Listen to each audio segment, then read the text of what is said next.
Ya, selamat malam pemirsa, baik di rumah maupun di dunia nyata. Kembali lagi dengan saya, Mas RBT.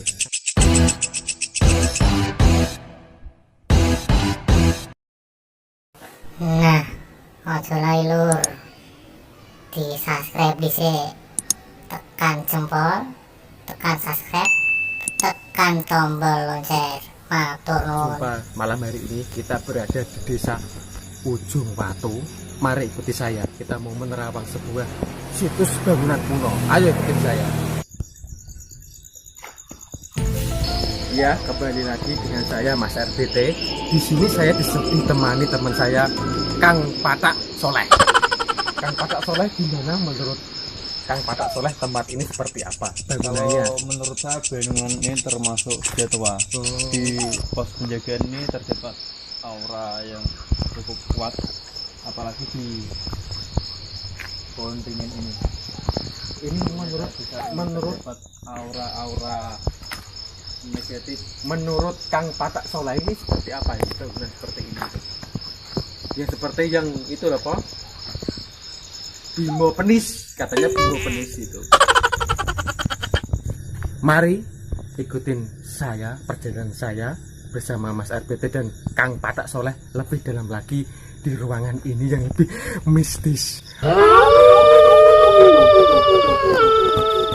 Kita berhenti di sini. Di sini adalah sebuah seperti kolam aliran listrik nih. Di sini itu banyak sebuah batu-batu yang ditanam di tanah. Coba dilihat. Nah, ini ada tegangan yang sangat tinggi, bisa dedek Kang Patak Soleh. Mungkin bisa melihat apa yang ada di dalamnya. Silakan bisa diterawang biar pemirsa yang ada di rumah melihat sebuah di desa Ujung Watu. Silakan Ya, Kang Patak Soleh. Semua, ini sebelum ini dibangun kayak pagar seperti ini agar aman nggak dilewati banyak orang. Dulunya sebelum dibangun tempat ini terdapat banyak makam. Konon katanya, mereka waktu syuting di tempat itu, mereka sampai terkencing-kencing. Baik pemirsa yang ada di rumah maupun di dunia tidak nyata. Nah, di sini saya sudah ada salah satu penjaga di tempat ini. Mungkin nanti bisa berbincang-bincang dengan penjaga. Halo Pak. Ya, halo Mas. Selamat malam. Selamat malam Mas. Dengan siapa? Ya Pak Bambang Mas.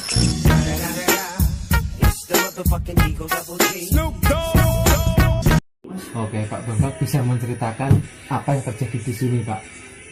Iya, jadi begini Mas, akan saya ceritakan. Ini dulunya sebenarnya bukan makam Mas. Ini dulunya itu pasar.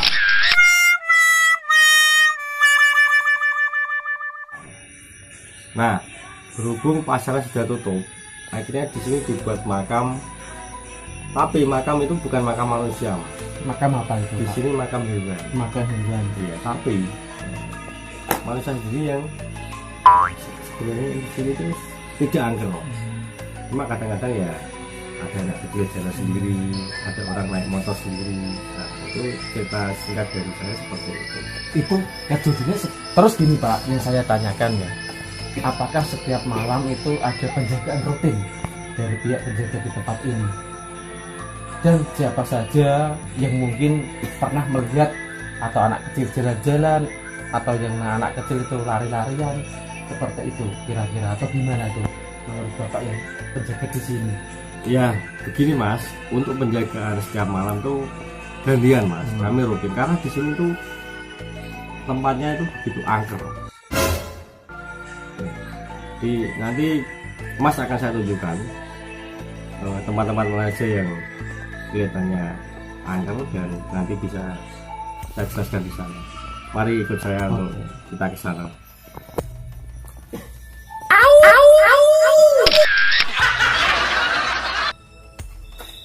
Oke pemirsa, kembali lagi dengan saya Mr. RBT jalan-jalan. Nah, di sini ada Pak Bambang yang menemani saya dan Kang Patak Soleh, dan kita dibawa untuk jalan-jalan.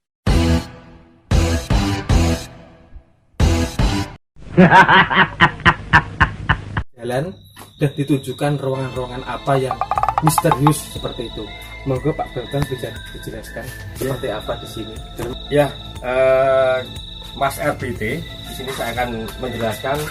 Nah, ini dulunya itu sebenarnya sebuah gua, dan di dalam sini itu banyak sekali makam yang diletakkan di sini. Mungkin Mas Patak Soleh nanti bisa menerawang untuk tempat ini. Ini sebenarnya gua dulu, ini gua seperti ini karena ini banyak sekali orang yang dimakamkan di sini. Mungkin Mas Patak Soleh silakan bisa menerawang. Monggo Kang Patak Soleh bisa menerawang seperti apa wujud-wujud atau hantu misterius mungkin yang Patak Soleh bisa nanti bisa diterawang. Silakan bisa.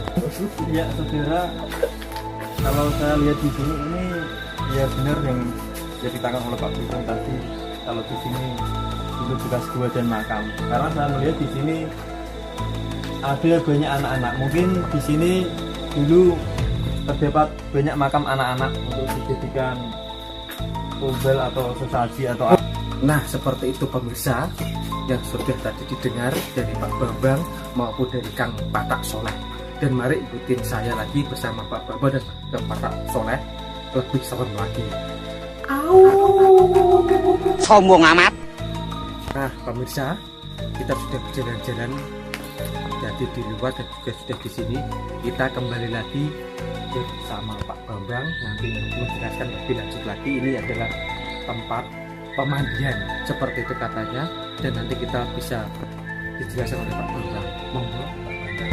Ya, terima kasih Mas RBT. Ya, ini akan saya jelaskan. Ini dulu adalah pemandian bidadari. Jadi bidadari, konon katanya dulu banyak sekali bidadari yang mandi di tempat ini.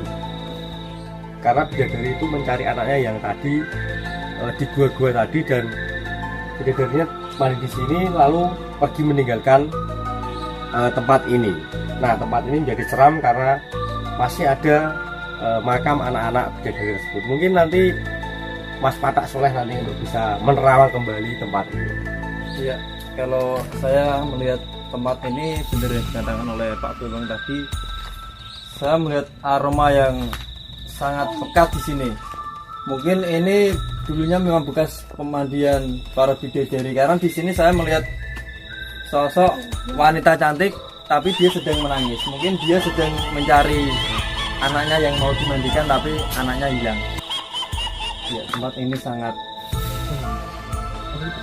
pekat sekali baunya.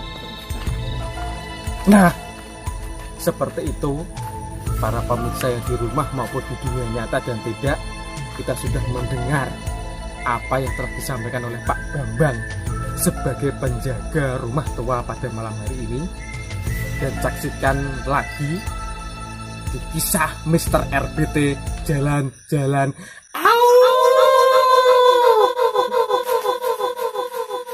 Hehehe.